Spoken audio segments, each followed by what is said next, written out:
Хэрэв энэ бичлэг 2000 лайк цуглуулвал бид дараагийн ангийг шууд оруулах болно. Хэрэв та манай сувгийг дэмжихийг хүсвэл доор харагдах данс руу хандивхийж биднийг дэмжээрэй. Одоо бичлэгтээ орцгоё. Сэтгэл нь гонсойсон тэрээр өөрийнх нь ертөнцийг нэгэнтээ сүрэлд хүргэж хүн төрлөختөн олон жилийн турш тэмцсэн тэрхүү тахлын тухай ожины хэлсэн үгийг эргэн саналаа. Мөн Монсерос хүмүүсийн өгсөн ямар ч хоолноос татгалздаг гэдгийг ч санав. Одоо тэр манай гол дүр бусдын мэдэхгүй зүйлийг мэдэж байгаа юм биш биз гэж гайхаж эхэлнэ. Дараагийн өглөөнөө нь эмнэлэг хөл хөдөлгөөн ихтэй байлаа. Хүлээн авагчийн үүрэг гүйцэтгэж буй шин тослох Пё үзэлгийн өрөөнд орох дараагийн өвчтнийг дуудана. Эмнэлгийн орчин яг л байх ёстой шигэ амьд зэгцтэй мэдрэмж төрүүлнэ. Энэ хооронд Селина амтнаа доктортой байлгаж чадахгүй байгаа шуугантай үйлчлүүлэгчийг зэмлэнэ. Түүний бухимдал төрж ууранд дүрсгийхдээ эд шид ашиглан чимээ шууганыг намжааж бүгдийг алмаар болов. Ожин түүнийг өөрнийг үйлчлүүлэгчдэр шившилгээ давтаж эмнэлэг дотор эмх заваан байдал үүсгэхийг айсан нүдээр харна. Тэгтэл Селина ямар ч сануулгагүйгээр гинэт хагас өдрийн чөлөө хөсөв. Тэгээд дахин алга болчихлоо. Дараа нь манай гол дүүрэг түүний ажил тасалж байгаагаа мэдгдсэн гараар бичсэн тэмдэглэлийг олж харав. Тэрхүү сарайлгаж бичсэн бичиг нь түүний бухимдлыг уламл төрүүлв. Тэрээр жинхэнэ малын эмчнэр хүртэл ийм ёс зүйгүй ашлахгүй хэмээн хашгичиж тусламж гортно. Тийм учраас тэрээр ойр хавийн танил болох Пёг түр орлон ажилуулахаар дууджээ. Түүнийг гайхшруулж Пё үйлчлүүлэгчдтэй харилцах ачаа зөөх зэрэгт юр бусын чадвартай гэдгийг харуулж хөгжилтэй хичээнгүй байдлаар дэг журмыг сахиулж байв. Түүний ажлын ёс зүй манай Баатарт маш их сэтгэгдэл төрүүлсэн тул түүнийг үндсэн ажилтнаар авах талаар бодож эхэлнэ. Завгүй өдрийн дундуур өөжин нэгэн хачирхалтай зүйлийг анзаарав. Ер нь амьтдын чимээ шуганаар дүүрэн байдаг имлэг гинэт нам хүн болов. Дараагийн өглөө нь танил өвчтөн эргэж ирэхэд энэхүү нууц тайлагдлаа. Тэр бол Пинг Пинг нэртэй үхэр зусаг байв. Өөжин итгэж чадахгүй ширтэнэ. Нэгэн цагт хагас килограммч хүрэхгүй жинтэй байсан тэр амтан одоо 10 дахин томорч бараг л жижиг нохойн чинээ болсон байв. Тэрээр үүнийг панда болон хуурчсан юм уу хэмээн чангаар гайхлаа. Эзэн нь түүнийг засаж Лопер нохой гэж нэрлэв. Тэр үед л манай хүү энэ ертөнцид үхэр зусаг өөр нэрээр явдгийг ухаарав. Түүний хариу үйлдэлээс гайхсан эзэн нь түүнээс Флопер гэж юу болохыг мэдхүү гэж асуув. Ожин нуухыг хичээсэн ч Пиа аятайхан оролцож түүнийг өөр ертөнцөөс гаралтай. Тийм учраас өөр нэр томьёо хэрэгэлдэг. Мөн түүний ангаах ухааны мэдлэг орон нутгийн ойлголтоос давсан гэдгийг тайлбарллаа. Урамшсан манай гол дүр эзнийг нь түүнийг гадаадд сурч байсан байх ёстой гэж дүгнэхийг сонсно. Бахархаж баяссан тэрээр Пёг шууд л үндсэн ажилтнаар ажилд авав. Пинг пинг рүү буцаж иргэн уужин түүний хит томорсон биеийг шалгана. Тэр амтан эрүүл мэндийн хувьд зүгээр харагдах боловч ер бусын мөнгө хэмжээ нь асуулт төрүүлнэ. Тэрээр үүнийг ямар нэгэн өсөлтийн эд шидийг шингээж авсан байж магадгүй гэж таамаглав. Түүнийг ажиглаж байх үед хажуугийн муур нь их татаархаж үхэр зусаг руу өсрөв. Муур хүрэх тэр агшинд Пинг Пинг яг адилхан 3 хулбар болон хуваагдав. Эмнэлэгт байсан бүх хүмүүс хөшиж орхив. Уужин харж буй зүйлдээ итгэж ядан сууна. Энэ нь түүний мэдих физикийн бүх хуулийг зөрчиж байна хэмээн дотроо эсэргүүцнэ. Сэтгэл нь хөөрсөн эзэн нь 3 амтныг тэрч олон жилийн ганцаардлын эцэст Пинг Пинг эцэст нь гэр бүлтэй боллоо хэмээн тунхаглав. Жижиг хулбаруудын нэг нь өрөөг хөндлөн голдгүйж эмнэлэг даяар замбраагүй хөөцөлдөөнийг эхлүүлв. Тэр амтны жижиг бие нь тэднийг санаанд багтамгүй хурдан болгож үүмэнийг улам нэмэгдүүлв. Селина гинэт ханаас ч юм бэ гараад ирэв. Тэрээр ямар ч хүчин чармаалтгүйгээр маш оновчтойгоор гурвууланг нь барьж авлаа. Хоёрыг нь гартаа, нэгийг нь шүдэндээ зууж тэднийг блүп гэж нэрлэв. Тэдний гарал үүслийн талаар асуухад эзэн нь тэр амтныг хин нэгнээс бэлгэнд авсан гэдгийг хүлээн зөвшөөрөв. Эцэг нь байж таарна. Үнэн хэрэгтээ юу болохыг нь мэдэхгүйч Селина эзэнд нь ямар нэгэн аюул учруулахгүй гэж амлаад ажиглалтад үлдээхээр шийдэв. Уужин ч эмнэлэг нь хизээч ёс зүйгүй туршилт хийдэггүй. Асран хамгаалагчийн зөвшөөрөлгүйгээр юу ч болдоггүй гэж нэмж хэлсэн ч дотроо би яагаад ингээд ёс суртахуун яриад зогсож байна вэ гэж гайхна. Тэр оройн Селина Блупүүдийг байгалийн амьтад биш харин дээр үед нэгэн галзуу шидтэн бүтээсэн хиймэл амьтад гэдгийг тайлбарлав. Энэ ертөнцид ч бас галзуу эрдэмтэд байдгийг мэдсэн манай Баатар мэл гайхаж хоцров. Селена тэр шидтнийг бүрмөсөн муу хүн байгаагүй. Зүгээр л буруу замаар орсон. Харин түүний бүтээлүүд тогтворгүйч хүнд ч хор хөнөөл учруулах зориггүй байсан гэж зүтгэнэ. Оожийн блупруудыг 100 жилийн өмнө алга болсон гэж бодож байснаа хэлээд ийм удаан хугацааны дараа тааралцсандаа гайхна. Сониуч зандаа хөдлөгдсөн тэрээр Селенагаас хідэн настайг нь хальт асуудал хариулж амжихаас өмнө дэрэгдэх скунжаагаас нэгэн хачин ходоод дуурах шиг чимээ гарав. Манай гол дүр санаа зовн түүн рүү эргэж хартал хаалга тогших чимээ яг нь таслав. Хаалганы цаанаас нэгэн цэрэг баруун дойл ирснийг дуулгав. Ноён баруун ожны эмнэлэгт орж ирээд мангасыг гаргаж эргэж тушаахад манай гол дүр дотроо сандарч эхэлнэ. Муурыг нуух уу? Эсвэл 7 хоногийн дотор оргуулахад нь туслах уу гэдгийн хооронд твтэнэ. Түүнд бэлдэх цаг байсангүй. Хорвоогийн минут секунд бүрийг өнөөх амтныг асархад л зориулсан байлаа. Манай баатар сандарсан инээмсэглэл тодруулан язгууртантай болгосон мэндэлсэн ч ухаан санаа нь аль хэдийн алга болж өөрийг нь энэ хөглөрсөн балаа юмтай ганцаарнг нь үлдээсэн Селена дээр эргэлдэнэ. Баруун элдв ёсорхол сонирхолгүй уцаарлан сууж цай ухаас ч татгалзан мангасыг шууд харуулахыг шаардав. Ойчин имчилгээ хараахан дуусаагүй байна гэж төгдрөн мутал баруун хүйтнэр хэрв эмнэлэгч нь нээлттэй хിവэр байгаа бол эдгэрсэн байх ёстой гэж дайрав. Манай хүү хурдхан шиг нэгэн галзуу төөх зохиов. Чөтгөр хөөх үеэр гарсан алдаанаас болж муур тэдний хооронд нууцлаг холбоо үүсэж салшгүй хувь тавилантай болсон тул одоо салгах аргагүй гэв. Барооны ирчүүд бие бие рүүгээ үл итгэсэн харцаар харж ийм тэнэг зүйлд хүн итгэнэ гэж боддог энэ залуу лав галзуурчхаж гэж шивнэлдэнэ. Зохиосон түүх нь нурж байгааг мэдсэн манай гол дүр тактикаа өөрчилж барууны харшийн гямданд яагаад өөр нэг хар муур түгжээтэй байгааг асуув. Энэхүү буруутгал язгууртныг цочирдуулав. Хэсэг хугацаанд түүний тайван байдал алдагдав. Ожин улам шахаж түүнийг жинхэнэ муурыг өөр нэгэн гимгүй амьтнаар солих гэж байна гэж буруутгав. Баруун уурлаж биеэ хамгаалан үүнийг үгүйсгээд тосгоныг зовоож буй амьтдын дайралд сүнжгаас биш. Харин ожны өөрийнх нь болгоомжгүй байдлаас болсон гэж бурууг бусад руу чихв. Манай баатар харин жинхэнэ буруутан нь барооны өөрийнх нь чон байсныг эмнэлгийн оншилгооны хуудасаар батлан сөрөг цохилт өгөв. Хохирогчдын шарах чоны хумстай яг таарч байлаа. Ирчүүдийн нэг нь баримт бичгийг булаан авч урж тастаад түүнийг дооглов. Манай гол дүр шүдээ 100 энэ ертөнцид дижитал архив гэж байдаггүйг дотроо харахаас өөр юу ч хийж чадсангүй. Гэнэт барууны ирчүүдийн нэг нь ожныг хажуу тийш түлхэж сүнжгийн тор руу дөхөв. Муур түүн рүү архирч халдагч руу савардав. Манай хүүгийн толгойд олон бодол эргэлдэнэ. Ган тээвэрлэгч дуудвал хитрхи их зүйл ил болчихно. Бас ямар нэгэн зэвсэг цохолгвол байдлыг улам дордуулж мэднэ. Тэрээр хүзөөнийхөө зүйлтийг атгаж үүнийг ашиглавал бүх зүйл өөрчлөгдөхийг мэдэж байсан ч хүчийг нь гаргах уу үгүй юу гэж эргэлзэнэ. Тэгтэл шийдвэр гаргахаас өмнө хаалга сав нь нээгдэв. Селена болон урт цагаан үстэй өндөр эрт тэргүүтэй хид хідэн элфүүд орж ирэв. Шинээр ирсэн хүний дуу хоолой эрх мэдэлтэй сонсогдож бүгдийг ухрахыг тушаав. Барон түүнийг тэр дундаа энэ ертөнцийн бэлэгдлийг хармагцаа шууд танив. Хитрхи олныг илчилж зевсгийн өчүүхэн төдий сэжигч байдлыг улам дордуулж мэднэ. Тэрээр хүзүүнийхээ зүйлтийг атхан үүний хүчийг ашиглаж эрсдэл гарах уу үгүй юу гэж эргэлзэх бөгөөд энэ алхам бүх зүйлийг өөрчилж чадна гэдгийг мэдэж байлаа. Шийдвэр гаргахаас өмнө хаалга цөм өшөглөгдөн онгойн. Селена болон урт цагаан үстэй өндөр эр тэргүүтэй хид хідэн элфүүд орж ирэв. Шинээр эргэсдийн дуу хоолой эрх мэдэлтэйгээр цураатаж бүгдийг ухрахыг тушаалаа. Баруун түүнийг дэлхийн бэлэгдлэр нь тэр дороо танив. Духан дээр нь ганц тойрог хий зурайхаж. Энэ бүхэн бол баруун твийн дээд хянан шалгах газрын дарга бөгөөд Атетиран дэгийн хамгаалагч колони шинж тэмдэг байв.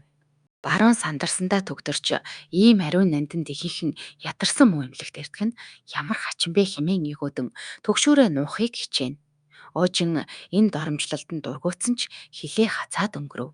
Колон устж үгүй болох аюулд орсон Тэнгэрлэг араатны тухай мэдээллийн дагуу ирснээ дуулгалаа. Харин манай баатар яг л киноны дүр амьлаад гараад ирсэн мэт тэр эльфийн юр бусын төрхийг гайхан ширтэж хэсэг зуур алмайрав. Селена яагаад хэд хоног сургаггүй алга болсны учир нь энэ байж гэдгийг тэр ухаарлаа. Сүүнжих тавторг колонд дамжуулах үед бүх зүйл тодорхой болов. Түүний үл ялаг шовгорч ихнэ үргэлж нэгэн дохой байсаар иржээ. Тэр ч бас эльф байж. Селина тэр муурыг аюултай догшин гэд болгоомжтой байхыг дарагдаа анхааруулв.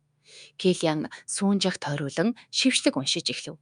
Тэрхүү амтан хөх гэрлэн бөмбөлөг дунд жингүүдэн хөөрөхөд тэр толгоон орой дээрх шархыг нь шалгаж энэ нь дэлхийн модны мөчрийн огтлолтой төстэй ариун амьтдын амин энергийг сордог мань сорогч багчны үлдээсэн мөр болохыг анзаарав. Түүний тайван төрх уур хилэнгээр солигдож барон руу эргэн хараад Монзесеросын эвэр болох Сүүнжагийн эврийг тасцсан хүн нь чи юу хэмээн ширүүн тулгав. Тэрхүү язгууртан чичирч өөрийгөө буруугүй гэж зүтгэснээ цааш нь шалгахад сандран зүгтэж одов. Манай голдор энд эльфүүдийн эрх мэдэл нөлөө нь язгууртнуудынхаас ч илүү байдгийг хараад уулга алтан бишрэв. Энэ байдлыг хараад түүнд үнэхээр урамтай санагдахгүй байж чадсангүй. Энэ хооронд Кала Тэнгэрлэг араатныг ингэж гимтээж чадах зэвсэг маш цөөхөн гэдгийг тэмдэглээд үнэн удахгүй тодорно гэж амлав. Тэрээр амтныг хамгаалсанд нь очинд талархаж, Моносеросыг өөрсдийн асрамжид авахаа мэдэгдэв. Тэгтэл тэднийг хөдлөхөөс өмнө Сүүнжагийн инээрийг гинэд оргилж эхлэв. Тэр муур шидэт хаалтыг эвдэн урагш үсрэн манай баатрын өөрт шурган орж түүнээс салхаас өгтлээ айсан мэт наалтлаа. Тэнгэрлэг амтан хүнээс аврал ирж байхыг харсан элхүүд мэл гайхаж хөшөж орхив. Сүүнжаа ожины зүйлтнээс зуурч бие нь чичрэнэ. Калений харц нарийсч зүйлтийг анхааралтай ажиглан хараад нүдэнд нь таних шинж тодров. Тэрээр нөхдөө хандан шивнээд цуу яриа үнэн байж үр дагавар нь санснаас ч илүү том байна гэлээ. Наривчлан шинжих энэ харцан дор манай гол дүрд эвгүй санагдав. Энэ нь яг л их сургуулийн профессор түүнийг магистрт эсвэлэх гэж ятгахаас өмнө харж байсан тэр харцтай яг адилхан байлаа. Одоо бүр Селена хүртэл түүн рүү ямар санаатай нь үл мэдэгдэх нүдээр ширтэнэ. Түр азансны эцэст Килиан Сүнжаг ожинд даатгаж үлдээхээр шийдэв. Уг нь журам ёсоор бол хүн амтан хоёуланг нь мөрдөн байцаалтаар төв штаб руу авч явах ёстойч.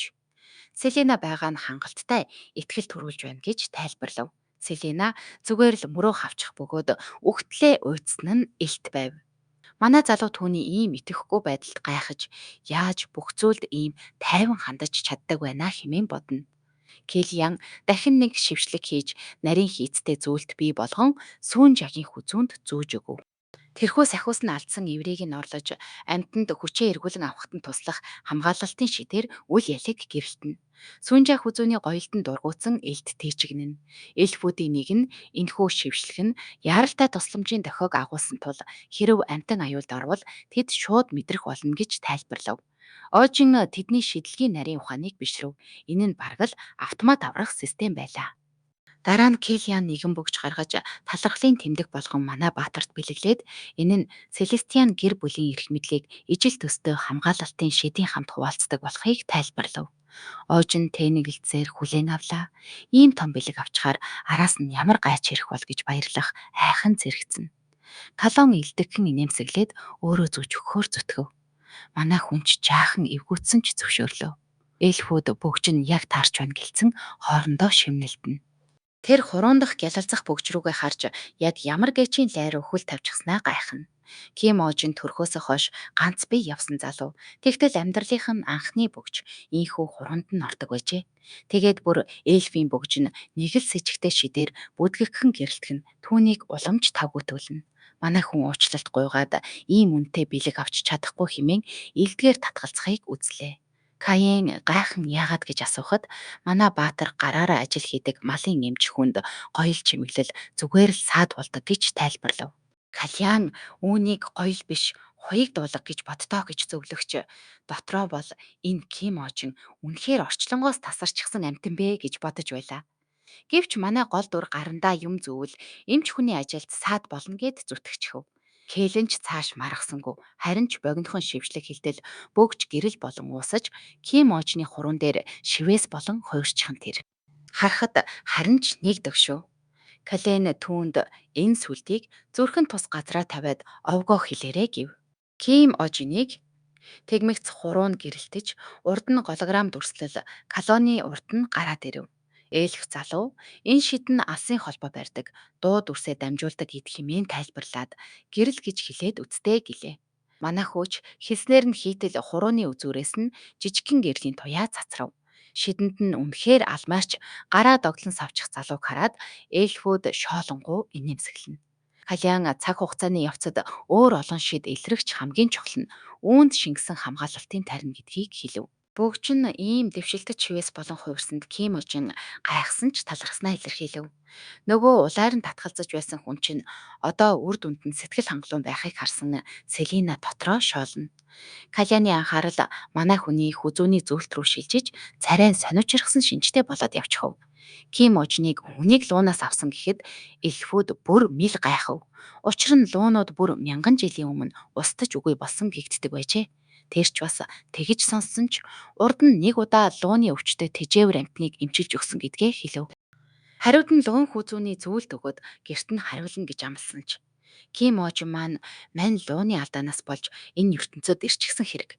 Эндхийнхэн шидийг ямар мундаг мэддгийг ухаарсан манай баатар өөрийг нь буцаах арга мэдэх хүн байна уу гэж асуув.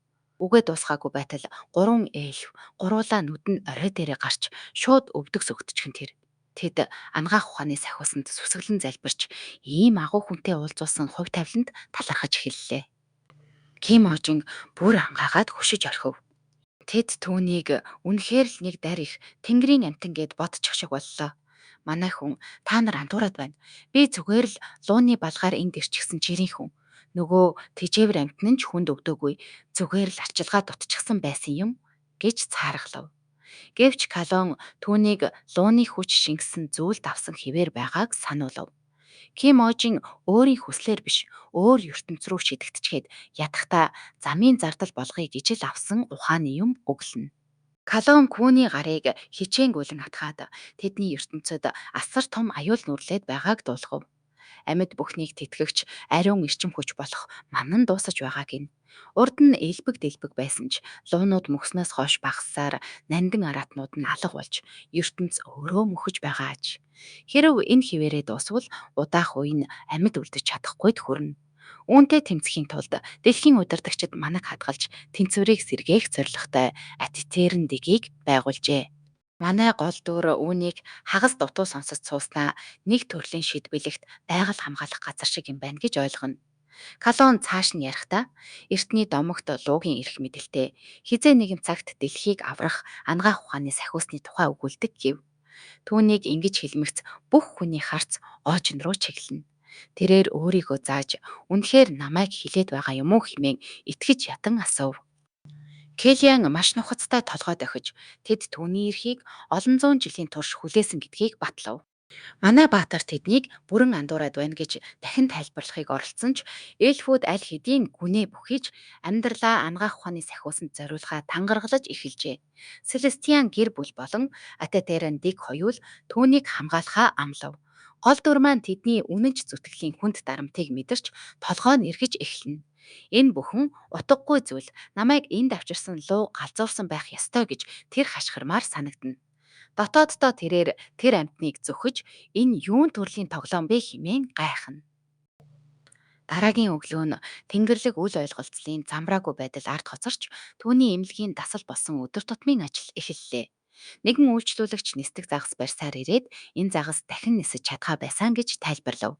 Оожин түүнийг анхааралтай шалгаж үзээд тижээл нь зүгээр байна гэж оншилжээ. Энэ бол зүгээр л өтлөлт байв.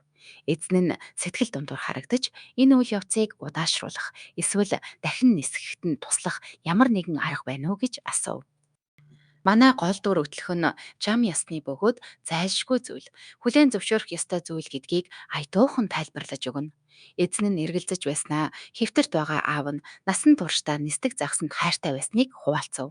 Тэрээр урд нь хид хидийг тижэж байсан ч өвдснөөсөө хойш тэдгээр нь нэг нэгээрээ сүлдэж одоо ганцхан юм ил үлджээ. Тэр загс ээжийнх нь гэрлэх санал тавихтаа өгсөн бэлэг байжээ. Хэдэн 10 жилийн өмнө аав нь ээжд нь гэрлэх санал тавихтаа Юмиг шөнийн тэнгэрт хөөрөхөд түүний гэрэлтэх сэрвэн от шиг гялалзаж байв. Тэр үед нисдэг загснууд агаарт хөөрөхдөө гэрэл цацруулж чаддаг байсан тул баяр наадам тэмдэглэлт өдрүүдийн үн цэнтэй хамтрагчд болдог байжээ. Үүнийг сонсож байсан оожийн бөгчний оронд загсаар гэрлэх санал тавих нь амтгүй сонсогдож байна гэж бодно. Харин Селена үүнийг урд нь романтик зүйлд тооцогддог байсан гэж тайлбарлав. Эзэн нь ялимгүй инээмсэглээд одоо тийм байха болсныг хүлээн зөвшөөрөв. Тэрээр үргэлжлүүлэн ээжийг нь өөд баснаас хойш аавынх нь бие муудаж одоо өдрүүдийг ганцаардан өнгөрөөж үлдсэн загсаа асарч байгааг хэлв. Саяхан эзний аав хэрв Люми нисэх чадвараа алдвал түүнд амьдрах ямар ч шалтгаан үлдэхгүй гэж хэлжээ. Манай хөө энэ түүхийн цаадах уй гашууг өвлийн өмнө мөчөрдөр үлдсэн сүүлчийн навч шиг хэмээн мэдэрнэ. Селена ямар ч сэтгэл хөдлөлгүйгээр шин загас худалдаж авахыг энгийнээр санал болгосон нь түүнийг бусдыг өрөвдөх сэтгэлгүй байдлаараа цочров. Эзэн нь уйлах шахан аавыгаа цохирлоос аврахын тулд Люмиг эмчилж өгөхийг манай баатараас гуйна. Гэвч манай голдуур Люмиг үнэхээр эрүүл байна гэдгийг л дахин давтаж хэлж чадлаа. Тэр зүгээр л хөгшөрч байгаа бөгөөд шид хүртэл цаг хугацааг зогсоож чадахгүй. Эзэн нь аавыгаа үхлээс аврахын тулд Люми дахин нисэх ёстой гэж зүтгэнэ. Люми өвдөөгүй. Зөвхөн хөгшөрч байгаа гэсэн ожны тайлбарыг үл харгалзан тэр сэтгэл санааны хит хамаарал хэр зэрэг аюултай болохыг мэдэрнэ. Энэ ертөнцид ч гэсэн тэжээвэр амьтдын эцэд хамтрагчдтайгаа гүн гүнзгий холбоотой байдаг аж. Зарим нь амьтнаа эдгэрэх хүртэл хоол идэхээс татгалздаг бол зарим нь тэдэнтэй хамт өгөхийг хүсдэг байна. Ийм сэтгэл хөдлөл нь ихэвчлэн тус болохоосоо илүү хор хөнөөл учруулдаг. Гинет Кайлин гарч ирээд ожныг амлалт өгөхийг шаардав. Манай гол дүр хариу үйлдэл үзүүлж амжихаас өмнө дүрс бүдгэрч тэр сэрэв. Энэ бүхэн зүгээр л зүүд байжээ. Өглөө нь манай баатар Пёто мэдлээд үүнийг нь нүднийхэн дорх хөх туяанаас шууд анзаарна. Тэр ч бас шүнжин унтаагүй гэдгээ хэллээ. Пё түүнийг нисдэг загас юмид санаа зовсон байх гэж таасан ч Ким ожин үгүйсгэв. Тэр бүсгүй загасны бие мууцсан нь хөгшөрснөөс биш. Харин ман дутагдсанаас болсон байж магадгүй хэмээн тунгаана. Баг байхад нь дэлхийн ман хомсдож эхлэхэд нисдэг загасны гэрэл бүдгэрч агаар дахь ман суларснаар загаснууд аажмаар нисэх чадвараа алдсныг тэр санав. Энэ нь өөрийнх нь ертөнц дэх байгаль орчны бохирдолтой тун төсөөтэй байгааг өөжин ухаарлаа. Эндхийн экосистем яг л ижил замаар сүрч байна. Тэрээр энэ ертөнцийг аврах тавилантай гэж хэлсэн илхүүдийн үгийг санав. Селена ярианд нэгдэж асуудал зөвхөн нисдэг загсаар хязгаарлагдахгүй байгааг батлав. Маш олон амьтан өвдөж байна. Ихэнхдээ хөгшөрсөн эсвэл үл мэдэгдэх өвчин гэж онцлогддог зүйлс нь үнэн дээр ман хомсдлоос үүдэлтэй аж. Үүний хамгийн тодорхой нотолгоо нь нэгэн цагт арслан байсан Монсерос гэж тэр хэлв. Манай залуу сунжаагч бас анх арслан байсныг санав. Одоо муур шиг игдүүтэй харагдаж байгаа ч жинхэнэ төрх нь ямар байсныг тэр гайхна. Тэрээр түүнийг арслан байхдаа ч яг ингэж биеэ долгож байснаар төсөөлөв. Манай гол дүрийн толгойд нэгэн бодол орж ирэв. Тэрээр Пиогоос нисдэг загсны хамгаалагчдад ихэвчлэн ямар өвчин тусдаг талаар асуув. Энэ нь ясыг сэрэгжүүлж амархан хугалдаг өвчин гэдгийг тэр санджээ. Ожин ертийн үед ямар юм уулгадаг талаар Селенагаас лавлалаа. Тэрээр яс бэхжүүлэх Блум үндэс өвчин намдаах цусны үндэс болон бусад туслах өвснүүдийг нэрлэв. Гаж нөлөөний талаар асуухад цусны үндэс нь цаг хугацааны явцад ядаргаа үүсгэж мэдрэлийг муутгадаг гэж Селена хэлв. Манай баатар асуудлын голыг шууд олж харж эдгээр нөлөөг саарамгжуулах эм сэтгхийг хүсв. Селена тийм юм байдаг ч анхны үйлчилгээг нь үгүй хийдэг гэж хариулжээ. Гэсэн ч манай залуу үүнийг яаж хийхийг мэдхийг шаардав. Селена арт тал руугаа заахад манай гол дүр түүнийг мандрегийн тухай ярьж байгааг ойлгов. Түүнийг ойртоход мандре хөмсөг зангидав. Ожин ердөө хитгэн авч хэрэгтэй байгааг тайлбарласан ч тэр ургамал гинт маш чанга хашгирсан тул Селена, Пё болон манай баатар бүгд чихээ дарав. Мандре уйлж эхэлсэнд тэрээр мухарджээ. Сүүлийн үед түүнийг сунжид хитрхи их анхаарал хандууснаас болж гомдсон байж магадгүй гэж Пё хэлв. Манай гол дүр ургамалтай харилцахдаа баруухан гэдгээ хүлээн зөвшөөрөв. Пё түүнд ядаж нэр өгөхийг зөвлөв. Түүнийг тэнэгэлзэхэд Мандре бүрч чанга уйллаа. Бууж өгсөн тэрээр түүнийг Ким Мандол гэж нэрлэв. Тэр даруй ургамал уйлахаа болж баяртай гэгч нь бүжиглэж эхлэв. Энэ ертөнцийн ургамал амьтад дэндүү нялуу юм даа гэж бодсоор өөжин хоёр навч тастаж авлаа. Селена үүнийг чимээгүй ажиглаж байгаад хүзүүний зүйлтийг нүцхийг хүсв. Тэр үүнийг шалгаж үтсэн ч юр бусын зүйл олсонгүй. Тэр зүйлтийг зүгээд Сунжаа болон Мандолыг илэх гэж оролдоход хоёулаа уурсаж дайрав. Хүзүүний зөвлөлтийн холбоо зөвхөн очинд л үйлчилдэг гэсэн дүгнэлтэд Селена хүрлээ. Хүчийг нь хэрхэн идэвхжүүлдэг талаар асуухад тэрээр бодлоо төвлөрүүлэхэд цээж нь давчдаж дараа нь энерги ялгаруулдаг хэмээн тайлбарлав. Энэ хүч түүний зүрхтэй холбоотой байж магадгүйг Селена ухаарав. Хүзүүний зөвлөлтөнд хүрэхэд амьтад яг л хоол горьцсон мэд түүн рүү тэмүүлдэг гэж уучин нэмж хэлв. Санжиг дуртай чуруу амьтднаар нь хооллож байх үед Селена энергийн гэрлийг анзаарч манай залуу өөрөө ч мэдэлгүй мангаараа амьтдыг тижээж байгааг олж мэдэв. Энэ бодол түүнийг түгшээсэн бөгөөд ийм холбоо аюултай байж болзошгүй гэж үзв. Энэ хооронд пион нугсан навч бэлэн болсныг дуулгаж үүгээр им бэлтжээ. Тэрээр дахиад нэгийг бэлтгэв гэж асуухад манай баатар зөвшөөрөв. Селена гүн бодолд автан түүнийг чимээгүй ажиглана гэж бодлого ширнэ. Ким ожины бүхий л зүйл түүний эргэн тойрондох энерги гэдэл.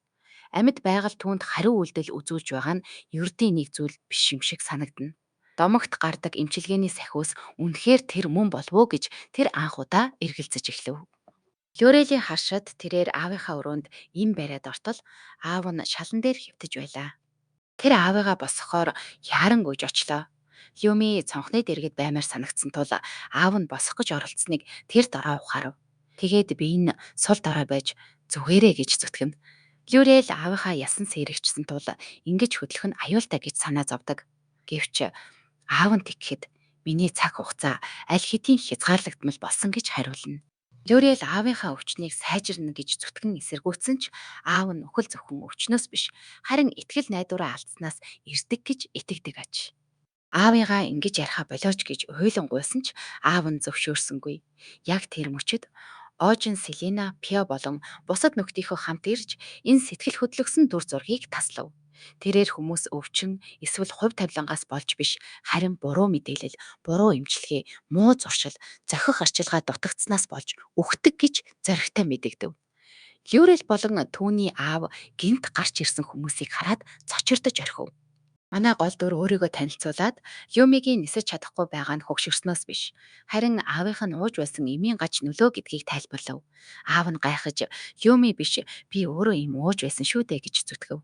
Манай баатар нисдэг загснууд усан доторх засаж янзлах зүн совингоо хадгалсаар байдгийг тодорхой болгов. Тэд хоол хүнс эсвэл өөрсдийн халамжилдаг хүмүүсийг цэвэрлэдэг байна.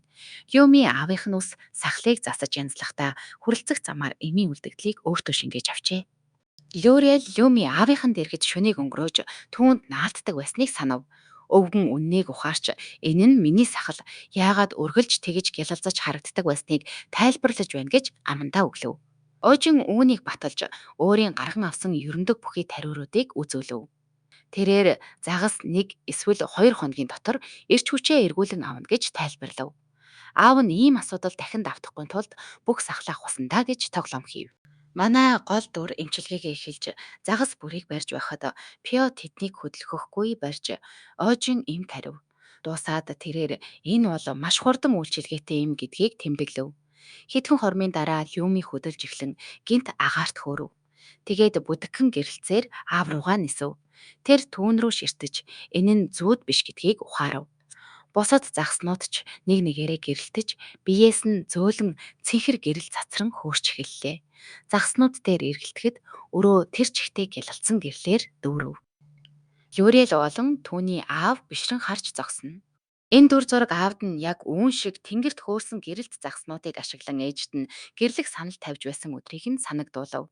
Люмиг тэврээд тэрээр маш их сэтгэл хөдөлжээ.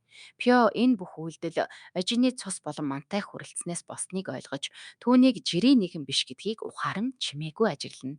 Селена ч мөн адил дүгнэлтэд хүрч түүнийг үнэхээр зүн бэлэгт гардаг эмчилгээний сахиус мөн болов уу гэж гайхна.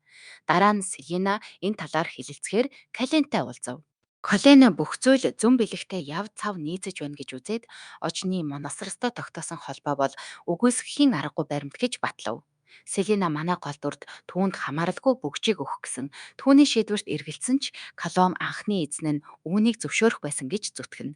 Тэрээр эмчилгээний сахиусын тухай цуу яриа удахгүй дэлхийд даяар тархах болно гэдгийг хүлээн зөвшөөрч тэд зүгээр нэг дайснуудын араас хөөцөлдөхөөс илүү нуугдмал хүчний цаадах үннийг илчлэхийн тулд үүнийг ашиглахаар төлөвлөж байгаагаа хэлэв. Селена баруун дойлыг яг үүний тулд хөшигний ард ажиллаж байгаа хүмүүсийг ил гаргахын тулд суллсныг ухаарав. Калийн ожинд ямар ч аюул учрахгүй гэж түүнийг тайвшруулад энэ тосгонд түүнтэй тааралцсан нь санамсаргүй хэрэг биш гэдгийг хэлв. Селена нууцлаг хүзүүний зөвлөлтөй зүүчгээд тосгонд аврах туулайг номхотгож байсан манай баатартай анх таарснаа эргэн дурслаа. Түүнийг үнэхээр өвөрмөц нэгэн гэдгийг хүлээн зөвшөөрөгч анагаагч сүнс мөн гэдэгт эргэлзээр л байв.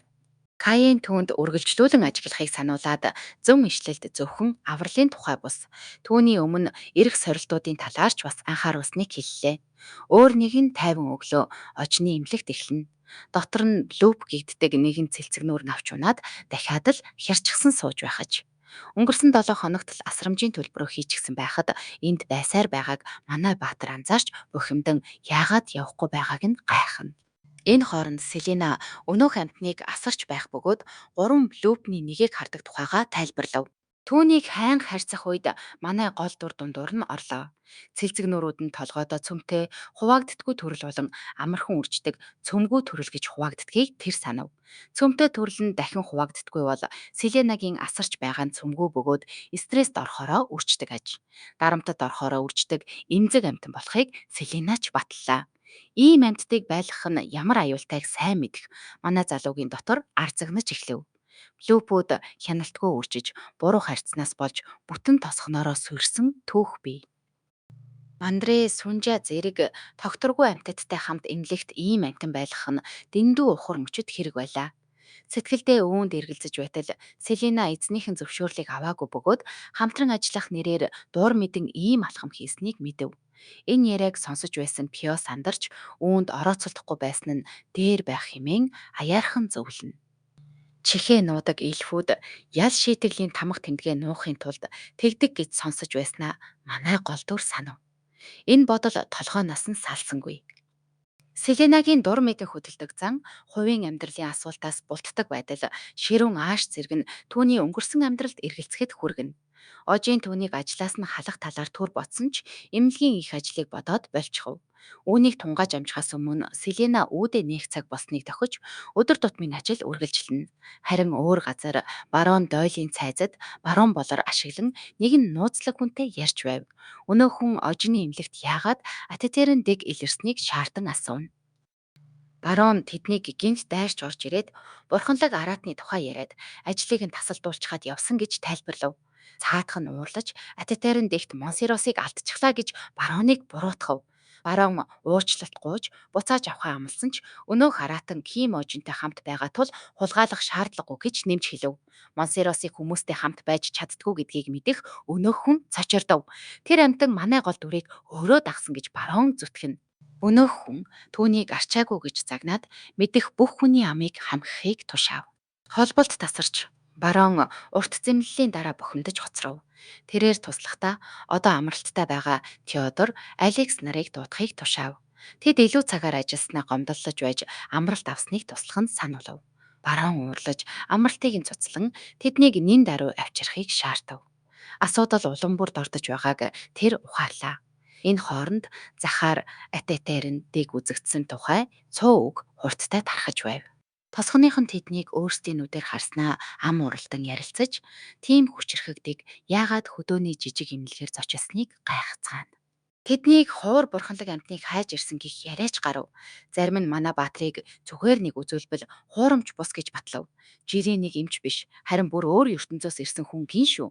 Манаар цэнэглэгдсэн араатныг номхотгож Тэнгэрийн амьтныг нүцгэн гараараа номхруулсан тухай яриа хотоор нэг тарж хүмүүс ам уралтанд цуурхна. Орой болоход цуурхал бүрч хачирхалтай болж хувирав. Ожныг эртний зөвнөлд гардаг, уг нь эмгтэй гэж үздэг байсан ангаагч сахиус байна гэлцэж эхэллээ. Гэтэл одоо тэр сахиус нь эр хүн болж таарад хин түүний тааллыг хүртэнэ. Тэр дэлхийг захирна гэхин тэр. Урт ягаан үстэй бүсгүй бор үстэй хамтрагчтайгаа энэ цуурхлыг хилэлцэж зөвнөлийн утга ингэж өөрчлөгдөж болохыг тэмдэглэнэ. Манвал хотын язгууртны дүүрэгт Адрен Юрдин шигээ хөл хөдөлгөөнтэй байхыг хүлээн эмнэлэгтээ ирсэн ч орчин тойрон нам гүн байв. Эзгүй хоосон байгааг гайхахад өглөөнөөс хойш нэг ч өвчтөн ирээгүйг туслах нь дуулгав. Үүнд гүн даавныг саад боллоо гэж сэжиглээд хариугаа авахар тангаргална. Харин туслах нь үйлчлүүлэгчид цөөрсөн нь Билмор дахь шинэ малын эмнэлэгтэй холбоотой байж магадгүйг аяархан хэлв. Тэр нь ожины эмнэлэг байлаа. Адрейн язгууртнууд хизээч эгэл ардын эмнэлгээр үйлчлүүлэхгүй гэж үл тоомсорлсон ч леди Мариан Астрид цагаа цуцалж ожины эмнэлэг рүү явсныг сонсоод тайван байдлаа алдав. Үнийг мэдээд тэр галзууртал ууралжээ. Ширээгээ зохин Адрийн түүнийг доромжилсон хүнтэй нүүр тулахаар тэргээ нин даруй бэлтхийг тушаав. Манай сувгийг тууштай дэмжиж яваа алтан дэмжигч та бүхэндээ чин сэтгэлийнхээ гүнээс талархъя. Таны үзүүлж буй дэмжлэг бидэнд асар их урам зориг хүч болдог шүү. Хэрв та биднийг дэмжихийг хүсвэл бичлэгийн эхэнд гарсан данс руу хандив хийгээрэй.